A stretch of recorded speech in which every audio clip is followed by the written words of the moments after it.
Oh my goodness. Yeah, this, the first couple chapters in this, my friends, are very overwhelming.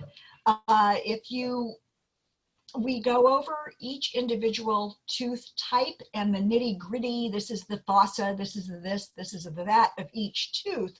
But we have to have at least some understanding of, a fossa is a depression when we're talking about it. So by the time we start putting all of this information together, you're going to rock this. You're going to rock it. But this, again, is just learning a new language because we are, as I said, reading a map. So let's talk a little bit about, now since we know all about the parts of the tooth, let's talk about why they're there. So that's the fundamental and preventive curvatures. So as we know, teeth all have different shapes to them, and they're positioned in the jaw according to what their function is. And that's the alignment. So the proximal contact, we're talking about between the teeth, the proximal contact areas where the proximal surfaces of the teeth touch one another. That's the proximal contact area where the teeth touch side by side. So the proximal contact, why is it there? It helps prevent food from packing between the teeth. So by doing that, it protects the underlying gum tissue, as well as it offers support and anchorage of the teeth. Our teeth want to find a mate. It wants to buddy up next to another tooth.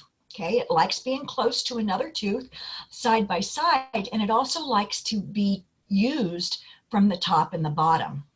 So they seek each other out, right? And it's for a reason. It helps prevent food from packing between the teeth. That's one of those things that we're going to be checking on each and every patient with dental floss. They might not realize they have what we call an open contact or a food trap. But if it's there, then we have to help educate the patient. Do they need a restoration or whatever? Because that food, every time they eat, is just going to be packing in. And if the food keeps doing that to the gum tissue, eventually that underlying gum tissue is going to be injured. And when it's injured, it goes away. So you've got two adjacent teeth that share the same interproximal bone next to each other. The bone that supports the distal portion of the first tooth also supports the mesial portion of the second tooth. The back end of one tooth is sharing one wall of bone, and the front end of the tooth next to it is sharing the other wall of the bone. Kind of like a townhouse, you're sharing walls. So the proximal contact areas are located on the mesial and distal surfaces of each tooth at the widest portion of the curvature, because teeth aren't square, okay? They're not square, they've got curves and shape to them. So at the widest, most bulbous portion of that tooth is where it's going to hit the widest and most bulbous portion of the other tooth next to it. So the distal contact area of one tooth touches the mesial contact area of the tooth posterior to it. Are you following that in your head? The distal contact area of one tooth is touching the mesial contact area of the tooth behind it.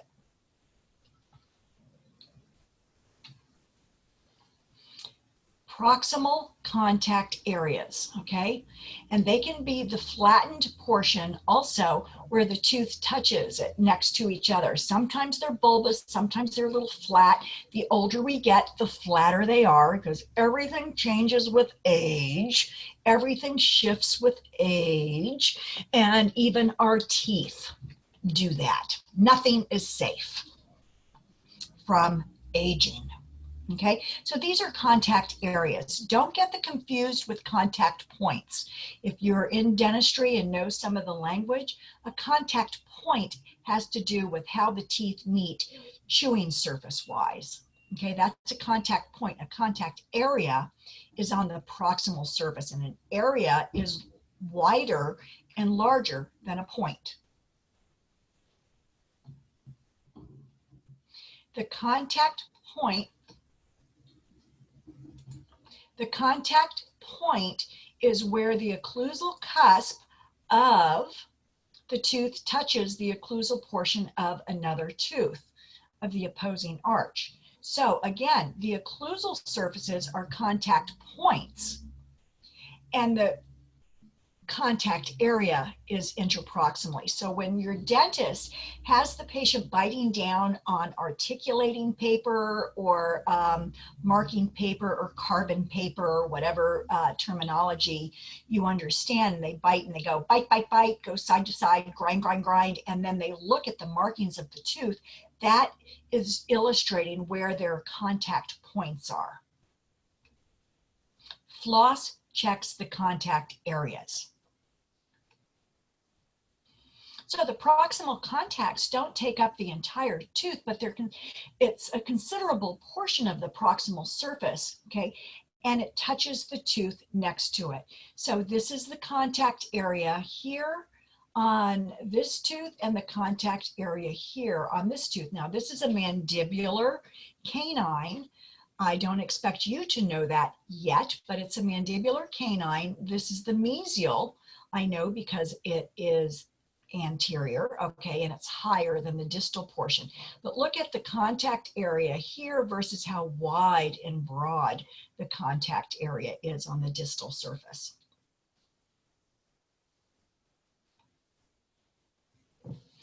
Now, we've got these contact areas because teeth aren't just square, okay, they've got these curves to them.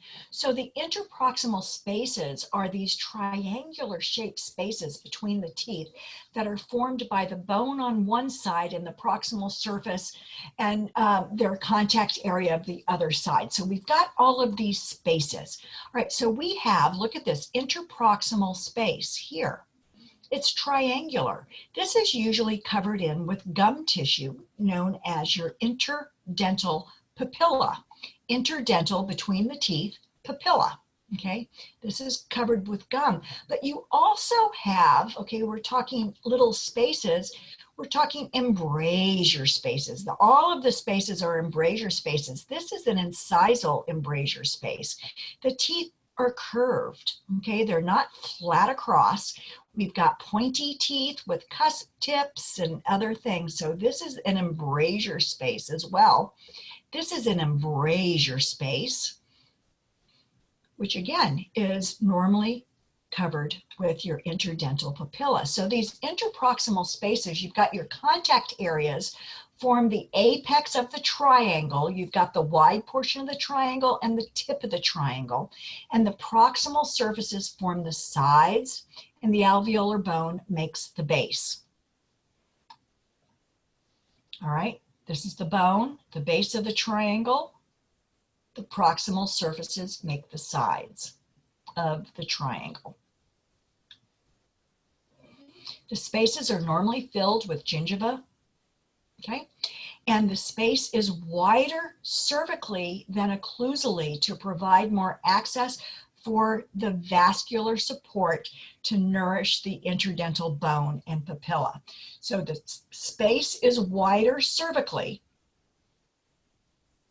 than occlusally to provide more access for vascular support. It's wider cervically than it is occlusally or incisally. Got more surface area of gum tissue. When gingival recession occurs between two teeth, the interdental papilla and the bone no longer fill that embrasure space and a void exists, okay? And then you've got the void, and this void is called the cervical embrasure. Normally that cervical embrasure space, again, is filled with gum tissue. The more bone that's missing, the larger that interproximal space is. So when you're doing your periodontal assessment and you're describing the gingiva, one of the things that you describe is the embrasure space. Is it a type 1, 2, or 3? You don't need to know this yet, but we've got classifications for this. Does it fill the entire embrasure space? Is a little bit missing, or is it all missing? So embrasure spaces, okay, are also called spillways. And these are spaces between teeth that are occlusal to the contact area. So you have buccal embrasure spaces here, okay, forming the buccal, and lingual embrasure spaces. And you have your incisal embrasure spaces here. It's where they scallop, okay, because everything isn't flat. Buccal embrasures, lingual embrasures. They're there for a reason. They allow the passage of food around the teeth so the food isn't forced into the contact area between the teeth. That's why they're called spillways. It's when we chew, the food is supposed to be ground up and deflected off so we're not causing damage to our underlying gum tissue. Embrasures are named for their location in relation to the contact area. Is it facial, which again is broken up into labial or buccal? Is it lingual? Is it incisal for an anterior tooth, or occlusal for a posterior tooth? Gingival embrasures are also evident, but only if the interproximal space is not occupied by any gingiva or bone. The gingival embrasure is the gingiva to gingival to the contact area and is not usually present. You've got a hole there, you've got an open embrasure space. It's normally covered with gum tissue. Embrasures have the following purposes. Okay, now we're talking about the spillways. It allows food to be moved away from the contact area. They help dissipate or reduce the force of the occlusal trauma. They provide self-cleaning action by the tongue, the cheeks, and the lips, self-cleaning, and it helps protect the gingiva from undue trauma. So the shapes of our teeth are all designed to do this if they're in proper alignment. So the location of the contact areas, the interproximal spaces, and the embrasures, it gets worse, folks. From the facial view, we're looking at the facial, the labial or buccal view. The contact areas of the anterior teeth are located closer to the incisal surfaces. The contact areas of the posterior teeth are nearer the middle of the tooth. The more posterior the tooth, the more cervical the location of the contact area is, the more towards the gum line area it is. One exception is the distal contact of the maxillary canine. We're still looking at the facial view. The more posterior teeth have wider embrasure spaces than the anterior teeth. The interproximal spaces of the posterior teeth become shorter. Our anterior teeth are longer from CEJ to incisal edge than the posterior teeth from CEJ to occlusal. From the occlusal view, the location of the contact areas of embrasures are seen from the occlusal surface, so you're looking down on them. And it shows the contact areas of the anterior teeth are located in the center between the labial and the lingual surfaces. But for the posterior teeth, the contact areas are slightly buccal to the surface of the center of the tooth. They're slightly buccal. So that means buccal lingually, the lingual embrasures are wider than the facial embrasures. All right, and the reason is because the contact point is outwards. The teeth are narrower on the lingual surface than on the facial surface. So this is another general characteristic. The lingual surface of most teeth are narrower. So if you've got a narrower surface and a narrower surface next to each other, that embrasure space is going to be larger. So if the lingual surfaces are narrower, you've got more space, so you've got a larger embrasure space than you do on the buccal or the facial. The contours of the teeth are shaped to, again, help direct the food to deflect properly. If you have a normal contact and normal curvature, the food, when you're chewing, will be deflected off. You'll stimulate and massage the gum tissue without causing any damage. If you have an under-contoured contact, this is where the food just pounds into that gum tissue, and that pounding, okay, is eventually going to cause recession because it's injuring every time you eat, and it'll eventually go away. Versus if you have a over-contoured tooth, for whatever reason, be it the dentist did it or it was normally formed there, you're not getting any gingival stimulation. And look how puffy that gum tissue is compared to the normal. So the contours and embrasure spaces are there for a reason. The correct degree of facial and lingual curvature allows for proper deflection of food. How are we biting and where is that food going? So the contour of the lingual surfaces, okay, allow the tongue to rest against the tooth to promote the most self-efficient self-cleaning. Run your tongue along your teeth. You're self-cleaning. The facial height of contour, so we're talking about towards the lip or the gum, or the cheek, allows for maximum cleaning of the lips and cheeks. So this was all part of the grand design of the human body. When you run your tongue along your teeth, you're helping to self-clean. In general, the location of the buccal height of contour, okay, so where's the fattest part of the tooth towards the buccal of the anterior and posterior teeth, is in the cervical third. The cervical third is closest to the CEJ. The height of contour, the widest, highest portion of the tooth, is the same as the crest of curvature, and refers to the buccal or lingual width of a tooth. So we're talking about the fattest portion of the tooth. The fattest portion of the tooth is the height of contour or crest of curvature. That's the fattest, most bulbous portion of the tooth. All right, so the lingual height of contour for anterior teeth is on the cervical third. Remember, you've got your incisal third, your middle third, and the cervical third. The height of contour, the most bulbous, fattest portion of the tooth, is in the cervical third. The height of contour, most bulbous area of the tooth, is in the cervical third. So this is a mandibular incisor and a mandibular canine. Cervical third. For the buccal and lingual of the posterior teeth, it's more in the middle third. Okay, this is the lingual here, more in the middle third.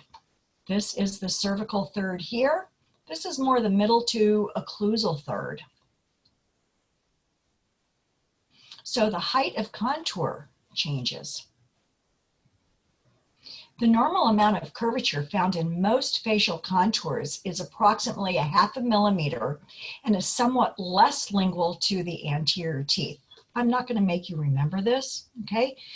The amount of curvature on the lingual side of the maxillary posterior teeth averages approximately 0.5 millimeter, and the mandibular posterior teeth averages about 1 millimeter. So the posterior teeth have more curvature than the anterior teeth. Now let's talk about the curvature of the cemento-enamel junction. Remember that CEJ, that cervical line? The crowns of anterior teeth have a greater curvature of the cervical line, or the cemento-enamel junction, mesially and distally, than do posterior teeth. The posterior teeth, because they're broader with the occlusal table, they're kind of like stretched out, that CEJ is going to be straighter, but the anterior teeth have a nice curvy CEJ. And this curvature affords more anchorage and bone because the ligaments to support the tooth in the alveolus can only be anchored in cementum.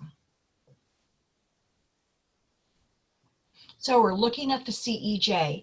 The enamel of anterior teeth doesn't go as far gingivally on the mesial and the distal surfaces. So this affords more cementum.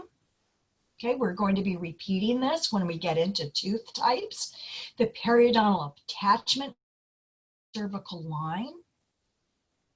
And the periodontal ligament attaches the cementum to the bone. So the more cementum there is, the more attachment there is. So that's why the anterior teeth are long and narrow. You need to have more support. So that's why the curvature of the CEJ is so dramatic. The maxillary anterior teeth show the greatest amount of curvature. The mesial curvature of a tooth is greater than the distal curvature of the tooth. Gotta know this, and I will be saying it until I'm blue in the face. The mesial curvature of the tooth is greater than the distal curvature of the same tooth. So that means the CEJ dips more on the mesial than it does on the distal. The mandibular anterior teeth show less curvature than their maxillary counterparts. We're still looking at the CEJ. The posterior teeth allow both arches to show little variation. In the posterior teeth, that CEJ is relatively flat, but as a general rule, the curvature of the CEJ is usually about 1 millimeter less on the distal than it is on the mesial. The other way to say this is the curvature of the CEJ is 1 millimeter more on the mesial than it is on the distal. You'll be hearing this with each and every tooth that we talk about. The CEJ curves more on the mesial than it does on the distal. The CEJ curves more on the mesial than it does on the distal, sometimes up to 1 millimeter. CEJ curvature. If a maxillary incisor has a 3.5 millimeter mesial curvature, the distal may only have 2.5. The CEJ curvature on the mesial is about 1 millimeter more than it is on the distal.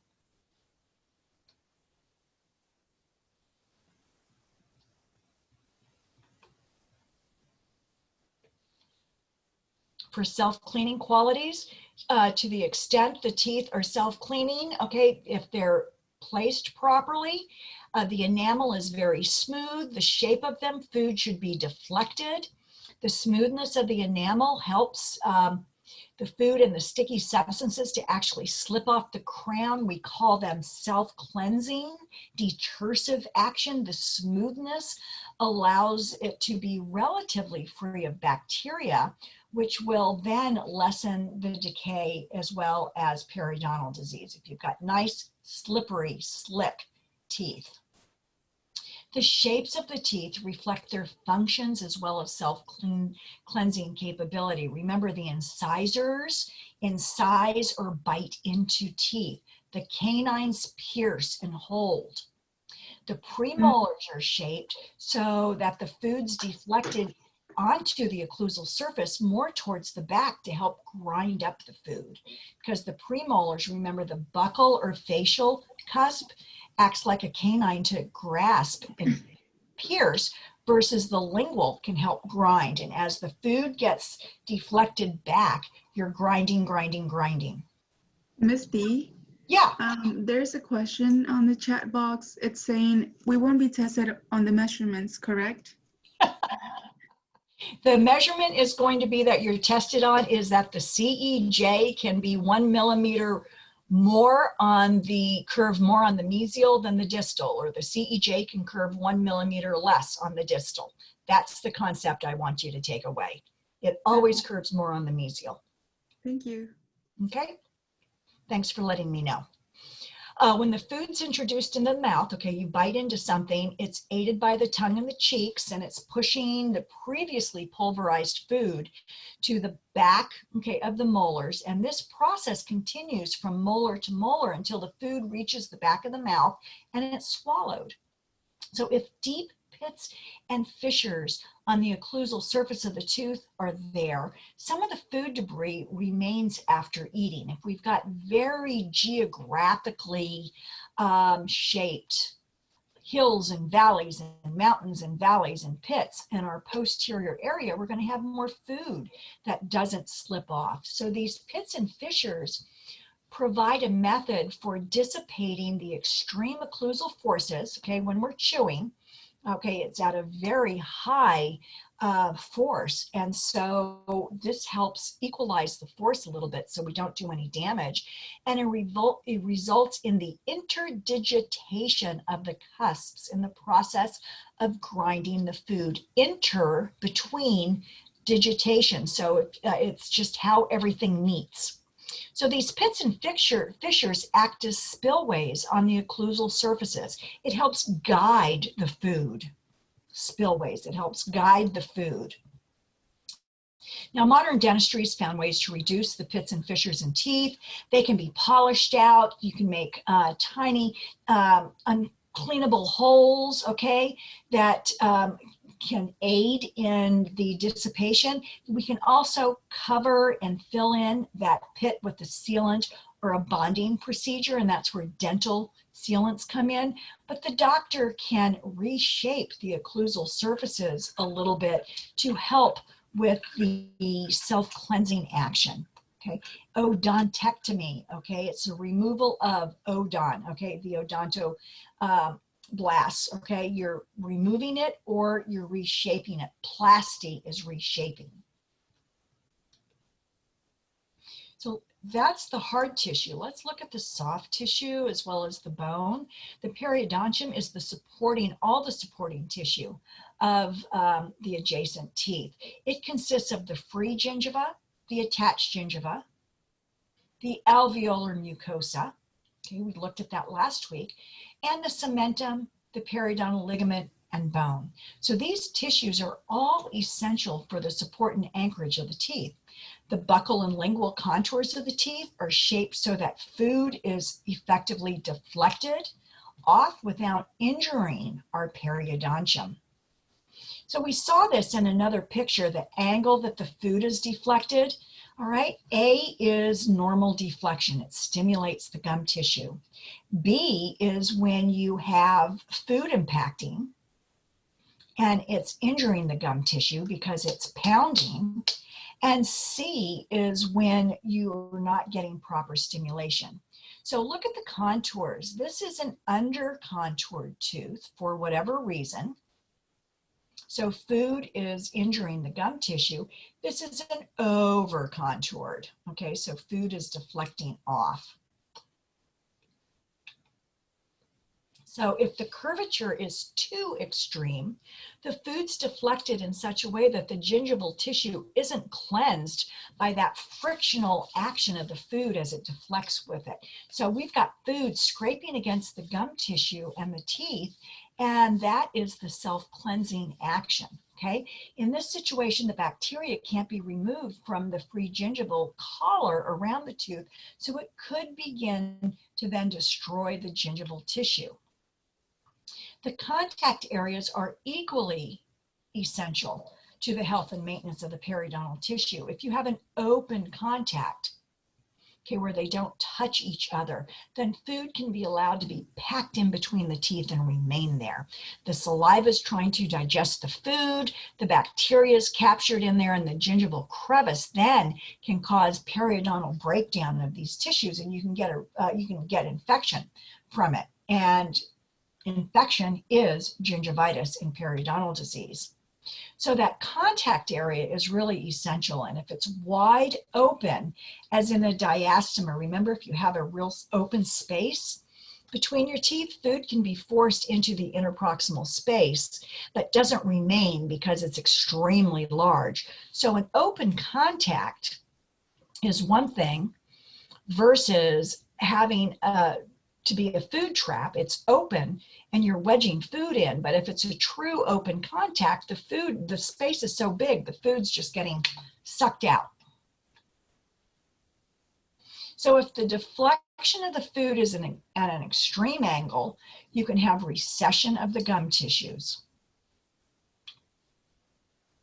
When a tooth is restored, okay, this is something that the dentist does by some type of dental material. It's important that the dentist takes into account the margins of the restoration so that they're smooth and that they mimic the normal shape of the tooth as much as possible. And this is very difficult for some dentists to achieve, and it's very difficult for some dentists to achieve because of the patient's mouth. So this is where the artistry of dentistry comes in. If the margins are rough, they'll allow bacteria to be retained around the restoration, so they're retentive bacterial surfaces, and that can cause gingival inflammation as well as decay. So this is a picture of some really bad amalgam fillings. If the margin of the restoration extends beyond the tooth, if it's rough, these are plaque retentive surfaces, and you can see that there is some bone loss occurring, okay? This is a bad restoration. It's rough, it's too far down, it's got a plaque retentive surface. Think about how that food is going to be deflected. So, we're almost done.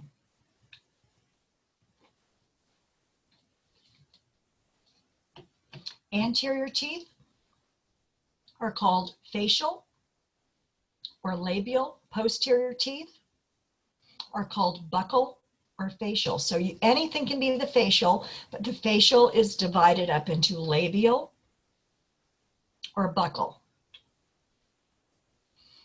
Maxillary teeth that's towards the inside can be lingual or palatal. Mandibular teeth are only lingual because you don't have a hard palate or a soft palate on the mandibular, but you can be a lingual on the maxillary teeth.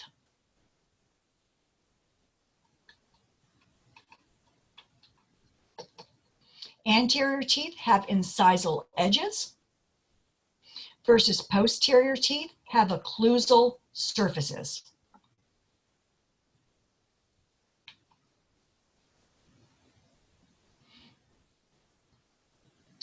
All teeth can have proximal surfaces.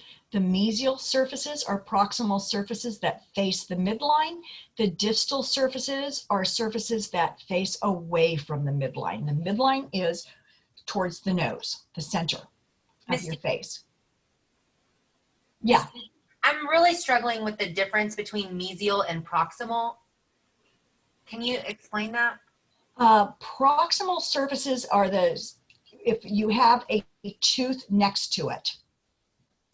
Okay. All teeth have a mesial surface and a distal surface. This, for example, the third molar doesn't have a proximal surface because there's no tooth behind it. It has a distal surface.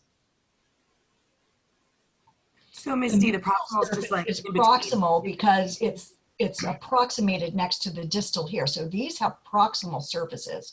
The distal does not. It doesn't have a tooth next to it. So would you say the third molar has a mesial proximal surface, but no distal proximal surface? That's what I said. Yep. Okay. Okay. Yeah. Okay, now remember when we divided the teeth up? All right, we divide every surface up into thirds. So the crown is going to have a mesial, middle, and distal third, or an occlusal sisal, middle, and cervical third. Okay, from the facial and lingual view. If you turn the tooth on its side and you're looking at the side of the tooth, the proximal surface, you've got the facial, middle, and lingual third going from facial to lingual, or from the incisal or occlusal edge to the cervical area, you've got the incisal, occlusal, middle, and cervical third. Everything's divided up into thirds. Line angle versus point angle. Two surfaces joining is a point angle.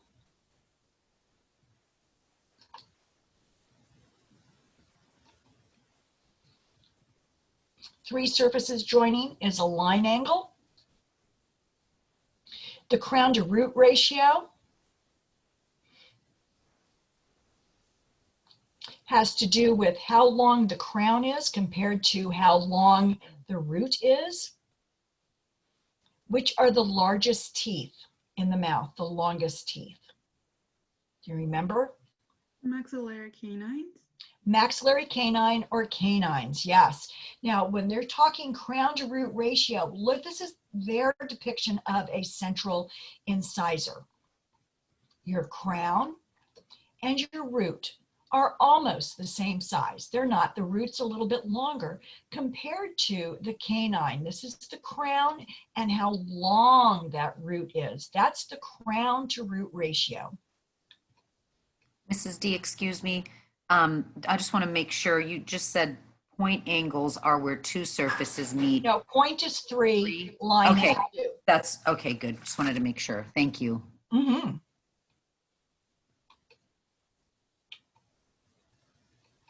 Okay, here we go. Difference between a point. Also, the cusp is usually rounded. It's a pyramid in shape. Each one of these pyramids, lines of these pyramids, have a name to it. They are cusp ridges. So let's take a look at this premolar here. This is the cusp ridge where X marks the spot. This is the mesial of the tooth.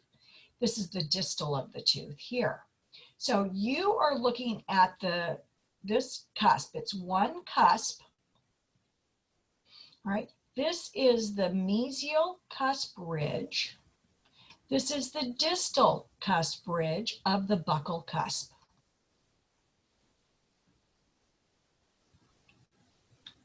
So we're breaking things down.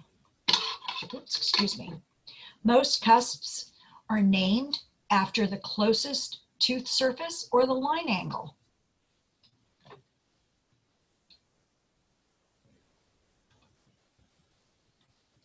Ridges are linear bulges, ridges of the mountains, okay? So you have a marginal ridge. This is your mesial marginal ridge here. Your distal marginal ridge here. You have marginal ridges on cusp tips as well. Triangular cusp ridge, when they meet facial to lingual, it's called a transverse ridge. And we'll be breaking this into more parts when we get into individual teeth. Marginal ridges is that roll of enamel. Mesial marginal ridge, distal marginal ridge of a posterior teeth.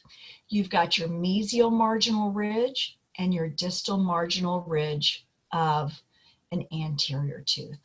All teeth have marginal ridges.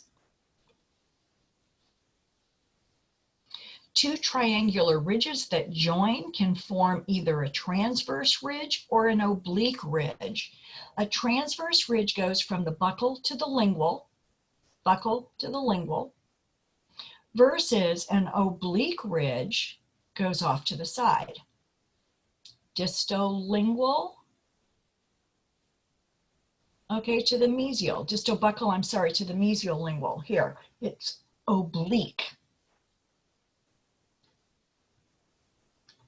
And you'll be labeling these when you draw your teeth.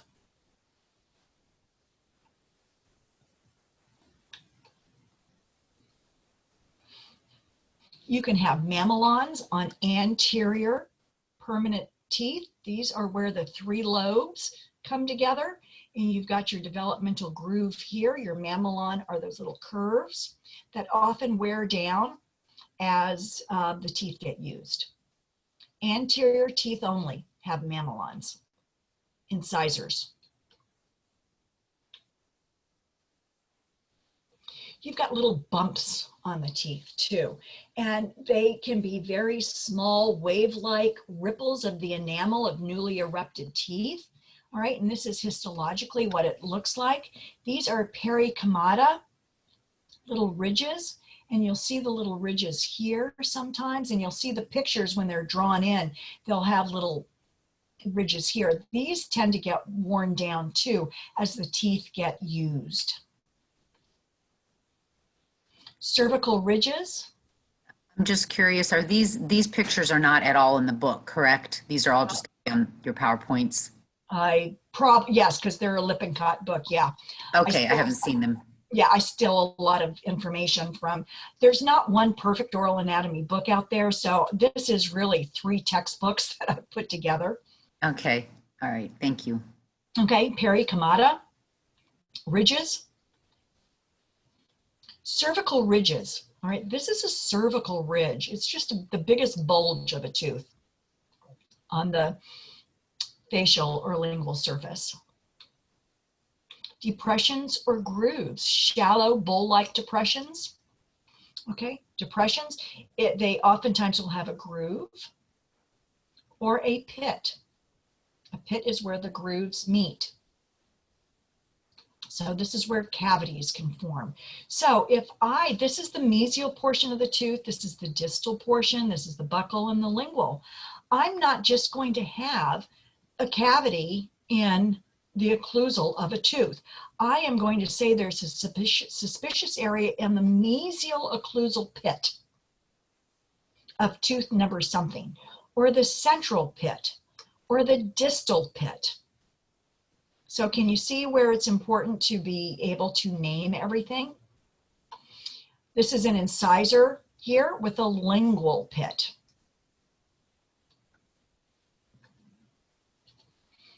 You can have major and minor grooves.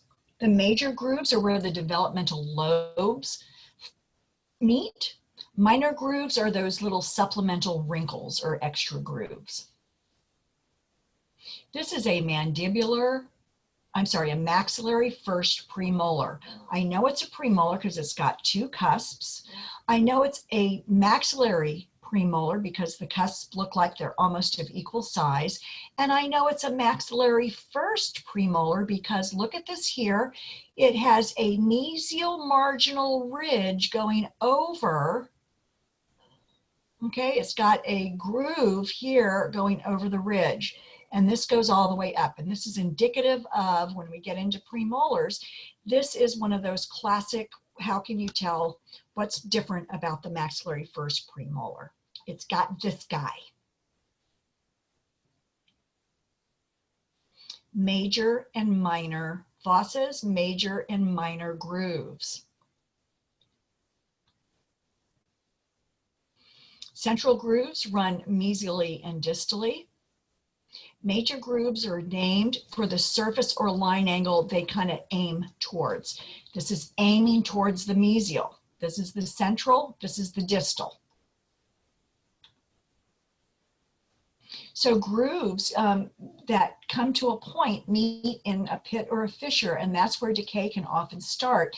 And you could have a little pinpoint hole here, but once it penetrates the enamel, which is what, 96% organic, and it goes into the dentin, which is 70% inorganic, okay? It's not as dense.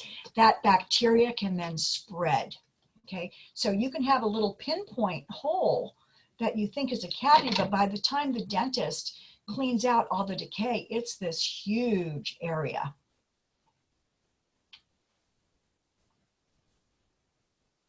Oftentimes you'll have a pit around a fossa. Pits are oftentimes found, again, within the fossa. So this is a premolar. This is the mesial of the tooth and the distal portion of the tooth. This is the mesial pit and the distal pit of the occlusal surface. 3 cusped premolars have a mesial section and a distal section. Okay, so again, we're naming the pits according to where they're located.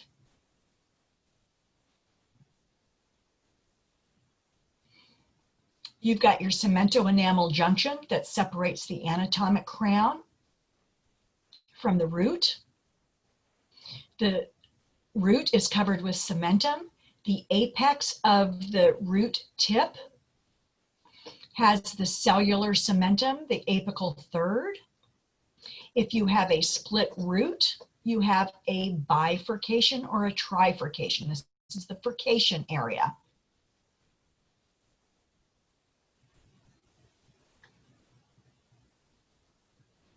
Size. The longest tooth is the maxillary canine. The longest crown is the maxillary central incisor. It's the biggest tooth. Those are your horse teeth, okay? The central incisor. The widest teeth are the mandibular first molar, and the narrowest teeth are those mandibular central incisors, those little ones in the bottom front. Try and visualize these. Have you all received your typodonts yet? Has Mariella turned them in or turned? No, we haven't. No, you know, this having clinic on just one day just really, anyway, because normally we would have seen you on campus 4 times by now instead of just twice to be able to get the stuff done. She's working on trying to get everything together for you. Okay, the CEJ or cervical line curvature curves more on the mesial than it does on the distal. Curves more on the mesial by about how much? Do you remember? 1 millimeter. Yes, by about 1 millimeter. The CEJ on the facial or lingual curves towards the apex. So this is the cervical line here on the facial or lingual. It curves towards the apex versus on the proximal surface, between the surface, it curves towards the incisal or occlusal. It's just talking about the shape. Mrs. D, excuse me 1 second. I don't know, you probably said this somewhere a while back.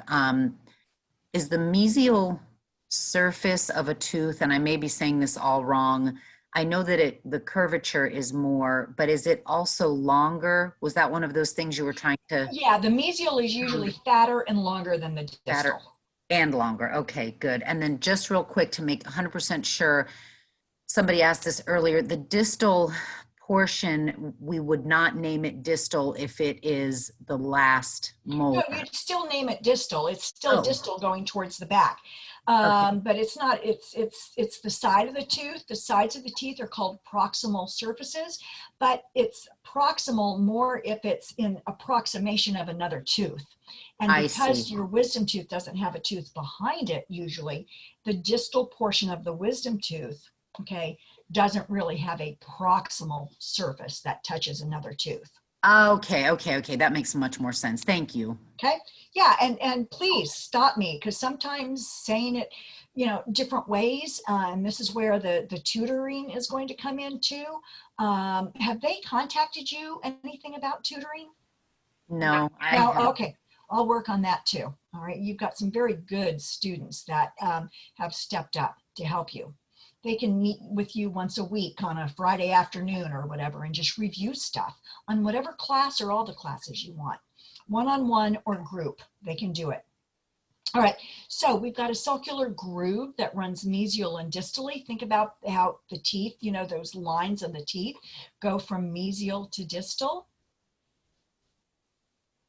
We have something called the root axis. And when we're talking about instrumentation, we're always talking about the long axis of the tooth. And that's an imaginary line that splits the tooth, okay? Where is that shape? The long axis of the tooth. Where is this in relation to the jawbone? Because your instrument is going to be parallel to the long axis of the tooth. When you're taking radiographs using the paralleling technique, you want the sensor parallel to the long axis of the tooth. So the tooth normally is not up and down like this. It's usually angled just a little bit, but that's the long axis of the tooth. Crest of curvature, the fattest portion of the tooth, the widest portion of the tooth. Crest of curvature, where is it? On the proximal surfaces, the sides of the teeth, that is your contact area. Heights of contour, this is all the teeth are designed to protect the gingiva and to help prevent food impaction. Embrasure spaces, the spaces adjacent between the teeth. We have the cervical or gingival embrasure, okay? That's where our papilla comes in, our interproximal space. We have incisal or occlusal embrasures. That's this bottom part here, incisal or occlusal. The lingual embrasure spaces are wider than the buccal embrasure spaces because the lingual of the teeth are narrower than the buccal portion of the teeth. So the embrasure space on the lingual is going to be wider. The class ends at 11. I'm going over. If you have to leave, you can. This is being recorded. And guess what? I'm sorry, I did go over, but I needed to correct and get through all of this. Do we have questions on anything? Misty, I have a question. Oh, sorry.